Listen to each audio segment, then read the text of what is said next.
Right. So when I left McKinsey, I asked my entire class, what do they think of my new job? Do they think it's interesting? Would they want to do it, etc., etc.?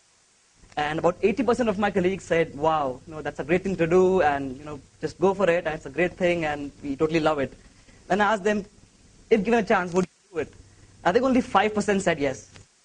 And the remaining said, no, government is slow, it's boring, it's different, and it's inefficient, it's corrupt, and we just won't do it. It's not really like business, so therefore we don't do it. Whereas my belief is actually quite the opposite. I think government is very much like a business. So that's why my talk is called the non-business of all businesses. So my belief is that government is some form of a business, but really it's not really a business, so it's a non-business, which runs all businesses. And what I believe is that businesses and governments have the same objective. Businesses want to make money. The government wants to make money as well. So businesses want to maximize their top line, they want to earn more revenues, they want to maximize their profits, their per employee earnings. Governments want to maximize the GDP, the per capita earnings, etc., etc. Businesses yearn for power, so they want to be as powerful as they want within a country, or maybe across the globe, or maybe in the sector. Governments yearn for power as well. So, for example, the USA wants to be the most powerful country in the world, so that it can dominate the trade policies, the defense policies, etc., etc. So that way the businesses and governments are again very similar. And both businesses and governments also have welfare of their people in their mind. So businesses at some level want their employees to be happy, to be well off, etc., etc. Government obviously want its citizens to be well off. So the priorities may differ, but broadly the objectives of a business, a typical business and a typical government are very, very similar. In terms of how they're organized, I again believe that businesses and governments are very similar. So businesses have profit centers and cost centers. The profit centers feed the cost centers. The cost centers, in turn, the long term, sustain the innovation, etc., in the profit centers. The government is the same. For example, the Ministry of Railways, it's making profit, so it's a profit center, whereas the Ministry of, say, Rural Development, it invests in promoting the welfare of the rural population, so that way it's a cost center. Again, businesses have verticals and horizontals. Governments have verticals and horizontals. For example, the railways is a vertical, whereas, say, a Ministry of Commerce is a horizontal. In terms of what businesses do, businesses sell. And I think governments sell as well. So, for example, India sells its IT and ITES services across the globe. So every government wants to maximize its earnings by selling its core competencies to other nations. Businesses lobby. Governments lobby as well. So for example, India is lobbying hard in the Doha negotiations and the WTO and, for example, climate change. So businesses and governments, again, do the same thing at different scales for different people, but essentially at the core, they are the same. Yet, I think all of us would agree that governments are typically less efficient than business. And that clearly reflects in the response I got from my colleagues when I left my job. And why is that? So I often ask people why, I ask people why is that? Some people say it's because of scale, because governments are typically much larger than a typical business. So suppose this is a government and that's a business. So it's much larger, and that could cause governments to be inefficient. But even if we break a government into, say, individual components, say a small project, and we break a business into small projects, and we compare the smallest bit, even then we probably find that this small bit is inefficient as compared to that small bit in the private sector. So therefore, scale doesn't really answer everything. So we go to the structural reasons. So obviously, governments have some obligations because of which it cannot be as efficient as a typical business. For example, ownership. Government is ultimately owned by people, so it's not really owned by a single individual who can decide on behalf of everybody and can make the most optimal choices. Government, a big mandate is equality, so therefore it cannot really place money and efficiency before the welfare of everybody. It has to take everybody together. And the sources of resources are ultimately the people, so therefore government can't really say that, okay, I will make a policy which affects the section of the people who are the most efficient and who bring back some money for the country, because the tax which the government collects is from everybody, not just the most efficient people. So that's the other reason why government is structurally different from businesses, and that's why it cannot be as efficient.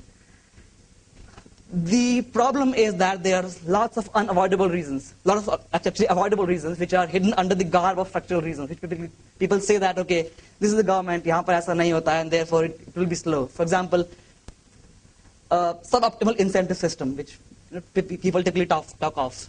Then legacy issues, things which have been going on for years, which people say, "Nahi, this can't change, and this is the government, and we just can't help it."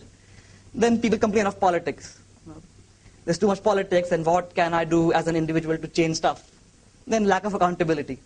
So there are various things which are not really structural, which can be changed, but which are often hidden under the cover of structural reasons.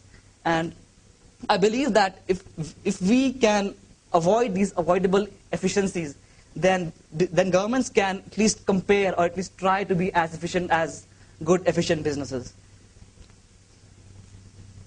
Actually, I'll come to this later. Just go to this graph first. So if you try to do a rough plot between efficiency of a system, of an organization, versus the structural constraints it has, so obviously the more constraints you have, the less efficient you'll probably tend to be. So a government typically would be probably somewhere there in the blue blob, where the structural constraints are high and therefore the efficiency is low. But if you avoid the avoidable efficiencies, then you can just move up. So at the same level of structural constraints, you can probably compare to a business which has less structural constraint. So therefore the objective which I had in mind, and which many people who have interacted with in the government have in mind, is to avoid the avoidable reasons and move up the efficiency ladder. I think these things would not be really news for anybody out here who has lived in India. So if you go and ask people in the government, okay, I have this work to do, and can you do it? People will typically say, okay, it's definitely doable, but I won't do it. Why should I do it? Some people will say, okay, what is in it for me if I complete this work, if you know what I mean. Some people say that, okay, the rule book says that 16 signatures are required to get this clearance. Although they are not really required, I think that 2 are sufficient, but the rule book says 16, so it has to be 16. Some people say that, okay, if I have this idea, I can do it for you, but if I innovate, my sahib will get angry. Some say, okay, Mantriji is corrupt, so I'll be corrupt and I'll just follow my boss. Some people will say that if I give an opinion, if I do the job faster for you, people will think that I have a personal interest. So therefore, all intentions right, he just won't do it to just safeguard himself. Now, amidst all these challenges, all these structural and non-structural inefficiencies, it's quite scary, and that's I think one reason why people I know shy away from working with the governments. Communication is a big area which is typically very poor in government. So things move on files. People don't use email. For example, when I first worked with a government, on the first day I sent an email to somebody saying that, hi, I've joined and I want this information, and can you please get back to me? And I was sort of hesitant to say, okay, this guy may not be conversant with emails, and probably his assistant would open the email after 2 days, and then he will inform him, and then he'll come back to me after 5 days. But what happened was that his assistant was on holiday, so he checked the email after 3 days, takes a printout, puts a stamp, signs on the email, that printout, gives it to his boss. The boss signs, puts his stamp, sends it to his team in a file. The team compiles the information, sends back to his boss. The boss writes a cover note saying that, dear Mr. Prateek Singhal, this is a reference to your email dated so-and-so on so-and-so time, and here's the information for your kind perusal. And puts it in a file, and file comes back to me after 2 weeks. And that's just a reply to one simple email. And that's the way systems could be. So things which people have tried, actually are trying in the recent past and currently is, first thing is e-government, which is basically you deliver services to citizens online. And that forces you to be fast, to have SLAs, to actually perform up to people's expectations. Because when everything is online, you don't really have the excuse of things moving on file or things being slow, things moving on paper. The second thing which actually the UK government has done is something called transformational government, in which they say that we will keep pace with the latest cutting-edge technologies when it comes to interfacing with people or vendors or any stakeholders.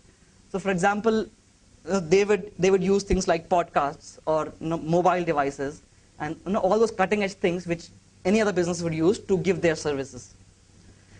And so that's, I would still say that is the easy path. So to have an online interface, automated interface is still easy, but governments have actually moved on to paperless offices where You have an online interface to interact with your stakeholders, but everything inside the government is also automated.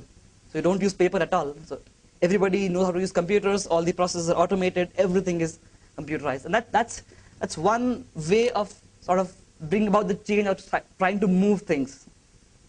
The second lever is to change the management practices, to bring about reforms in management. So what President Obama has done is that he has created a SWAT team in which he has called people from the corporate sector to work with him across all departments, all ministries. I don't know what the correct word in the US system is. And these two people head the SWAT team. So Jeff Zients is the chief performance officer. Vivek is the chief information officer, and Anish is the chief technology officer. So as you can see that at least from the names and the structure of the team, it sounds very, very forward-looking and sounds very much like a typical corporate setup. It just goes to show that governments also can bring about that reform, can be as efficient, can follow the best practices from the corporate sector to improve themselves. And this SWAT team, one of its agendas is technology, innovation, and government reform. So it goes across all ministries, sort of monitors them, tells them what their weak points are, what their inefficiencies are, what they should do, and then also counsels them, advises them, monitors them, holds reviews, etc., etc. And one of the things which they have provided is this dashboard, which is available online for anybody in the country, in fact in the world, to see.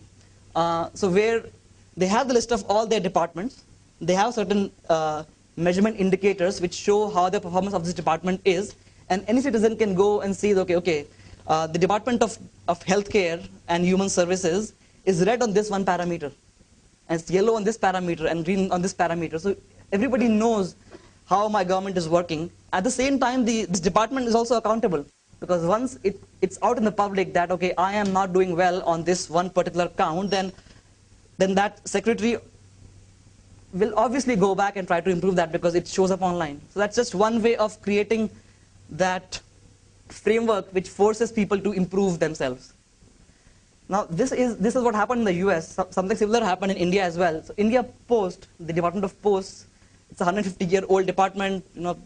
It's a fairly low priority department for the government, so no government ever paid any heed to improving anything in that. And the department was completely manual, not automated. People were just stagnant. There was no notion of innovation or improvement or good service, etc., etc. So a new minister took charge and he formed a core team. Saying that, okay, I want to improve the postal department. Now, what he did was, first of all, he, along with this core team, went to different post offices. So he went to the villages and talked to the postmasters and the circle heads and the post office staff and the postmen to say, okay, we want to improve your one post office. Forget about the entire network, because the entire network is huge. So India, for example, has, I think, 144,000 post offices. The entire network is huge, and you can't improve the entire thing at one go. But he said, okay, I want to improve your one post office, and what should I do? And people gave him ideas. Then his team came back to him, and the teams sat down, sort of concretized the ideas, put together a document. And then the other thing which the minister did was he put in place a video conferencing system where he could talk to all 22 states, in fact 25 states in the country at one shot. Now, in a system where people respond to emails by sending data on files, I think this was a really, really magnanimous move. And the third thing he did was for each post office, he defined certain performance parameters to say, okay, you know what to do, you have told us, and we have given that document to you. So you go ahead, implement those initiatives, we'll monitor you, and let's see where we go. So now this is the kind of dashboard which the minister got, which he used to review his states. So this may not be visible to some of you, but if I can just read out.